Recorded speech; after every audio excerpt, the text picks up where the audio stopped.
तो welcome all, आप सबका स्वागत है भारत की विदेश नीति चैप्टर के भारत रूस संबंध इंडिया रशिया रिलेशन। इससे पहले भी मैंने इंडिया रशिया रिलेशन पे वीडियो बनाई है, लेकिन जो आपका सिलेबस में चेंज हुआ है 12th क्लास में, उसमें इंडिया रशिया रिलेशंस की कुछ न्यू चीज़ें ऐड हुई है। तो वो और इस पूरे रिलेशंस को करने का एक नया सिस्टम या नया तरीका इसमें बता रहा हूँ आपको, ताकि आपके पूरे में से पूरे मार्क्स आ सकें। तो सबसे पहले आप इसको डील करने में बताएंगे सोवियत संघ के विघटन से पहले भारत रूस संबंध। तो उसका इंट्रोडक्शन देंगे। आज़ादी के समय से ही, मतलब भारत की आज़ादी के समय से ही 1947 से ही भारत सोवियत संघ के बीच में या मध्य अच्छे संबंध रहे हैं। हालांकि भारत ने गुटनिरपेक्षता नॉन अलाइनमेंट की नीति पॉलिसी अपनाई और दोनों महाशक्तियों के सैन्य गठबंधन जो मिलिट्री एलाइज थे उनसे दूर रहा भारत। लेकिन अमेरिका की तुलना में कंपैरिजन में भारत का झुकाव जो है ज़्यादा सोवियत संघ की तरफ रहा। और ये ऐसा नहीं है कि भारत का अकेले का झुकाव सोवियत संघ की तरफ था। सोवियत संघ ने भी भारत के साथ काफ़ी अच्छी तरह मित्रता या मैत्रीपूर्ण संबंध रखे। अब इन संबंधों की चर्चा हम इस प्रकार कर सकते हैं। पहला हम बताएंगे भारत रूस के बीच में, मतलब सोवियत संघ के विघटन से पहले भारत रूस के बीच में राजनीतिक संबंध। फिर बताएंगे दूसरा आर्थिक संबंध, सामरिक संबंध, सांस्कृतिक संबंध। और अब मैं इनका डिटेल आपको इसलिए नहीं बता रहा हूं कि इन सभी पॉइंट्स का डिटेल वीडियो का जो लिंक है वो भारत सोवियत संघ संबंध के नाम से आपको मैं ये नाम भारत सोवियत संघ संबंध, क्योंकि सोवियत संघ के विघटन से पहले भारत रूस संबंध हम कर रहे हैं, तो इस नाम से आपको डिस्क्रिप्शन में वीडियो मिल जाएगी। वरना अगर सारा दोबारा करेंगे तो एक तो रिपीट हो जाएगा और ऊपर से वीडियो बहुत बड़ी हो जाएगी। उसके बाद हम करेंगे सोवियत संघ के विघटन के बाद भारत रूस संबंध। तो उसमें हमारे जो मेन पॉइंट्स रहेंगे, बहुध्रुवीय विश्व का सपना, dream of multipolar world, Bharat के लाभ, रूस के लाभ और साझा लाभ। अब इसके ऊपर भी डिटेल में मैंने बहुत अच्छी तरह एक वीडियो बनाई है, और जिसने उसको नहीं देखा है तो इन सभी पॉइंट्स का डिटेल वीडियो का लिंक भारत रूस संबंध के नाम से, ये टाइटल से मैं डिस्क्रिप्शन में उस वीडियो का लिंक छोड़ रहा हूँ। जब आप ये दोनों देख लेंगे और दोनों के मेन पॉइंट्स कर लेंगे अच्छी तरह से एक्सप्लेनेशन के साथ, तब उसके बाद जो मेन चीज़ें और ऐड कर रहा हूँ वो आप देखो ज़रा। भारत रूस संबंध नवीन घटनाएं, रूस के राष्ट्रपति पुतिन की भारत यात्रा। हम सब जानते हैं पुतिन विश्व के एक शक्तिशाली लीडर या वर्ल्ड के सबसे शक्तिशाली लीडर नेता बोले जाते हैं। प्रधानमंत्री नरेंद्र मोदी के साथ वार्षिक द्विपक्षीय बायलैटरल शिखर बैठक के लिए रूस के राष्ट्रपति व्लादिमीर पुतिन 2 दिवस की यात्रा पर भारत आए थे अक्टूबर 2018 में। अब सबसे इंपॉर्टेंट जो इसमें रहा वो था S-400 मिसाइल का सौदा। जिनको नहीं पता है मैं ये बता दूं, ये जो S-400 या S-400 है, ये best air defence missile system बोला जाता है।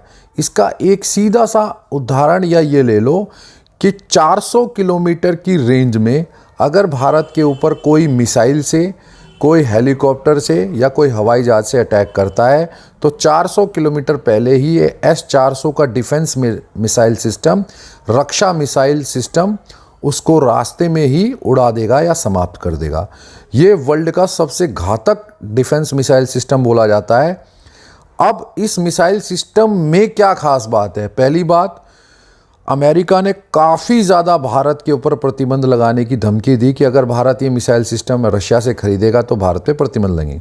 लेकिन बावजूद उसके भारत ने रशिया से ये समझौता किया, या भारत के इतने अच्छे संबंध रहे हैं कि भारत ने अमेरिका की इस धमकी या चेतावनी को नज़रअंदाज करते हुए रशिया से सौदा किया।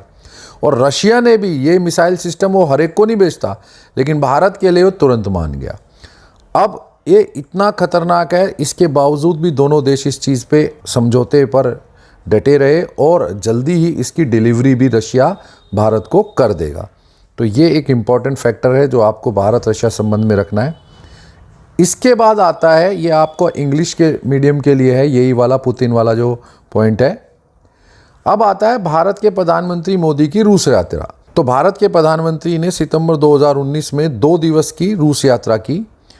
वो वहाँ बतौर मुख्य अतिथि एक चीफ गेस्ट के नाते 5वें आर्थिक फोरम को संबोधित किया उन्होंने, और प्रधानमंत्री मोदी ने कहा कि वे प्रौद्योगिकी हस्तांतरण चाहते हैं। देखो, अब इंडिया का ज़्यादा जो फोकस है या ध्यान है वो इस चीज़ पर है कि वो डिफेंस में, हम सब जानते हैं भारत में ज़्यादातर रक्षा सौदे जो होते हैं, या यूँ कह लो कि डिफेंस मटेरियल, रक्षा उत्पाद है, हम खरीदते हैं। जितना भी भारत के रक्षा उपकरण है, डिफेंस के जितने भी हम मटेरियल खरीदते हैं, 70% आयात या इंपोर्ट तो हम रशिया से ही करते हैं। तो लेकिन भारत चाहता है कि वो भविष्य में खुद अपने हथियार बनाए।